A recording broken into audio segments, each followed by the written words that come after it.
Hello, what's up mga katatay? Gusto ko lang i-share ang ginluto ko ngayong adlaw. Tayo'y magkaon kadahon-dahon. Meron tayo dito kulitoys, okra, sitaw, karbasa. Siyempre, pampadulas sa luyot para medyo marapuyot.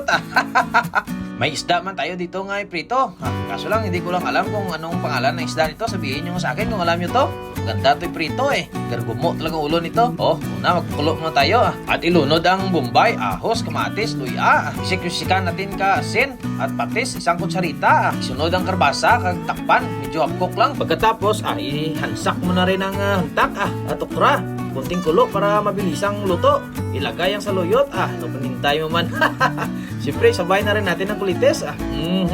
At itratumok ng konti para magdradasak. Pagkatapos niyan, siyempre, takpan natin. Tapos, hintay lang natin kunting kulo. Pwede na yan. Nung panintay mo, galwa na.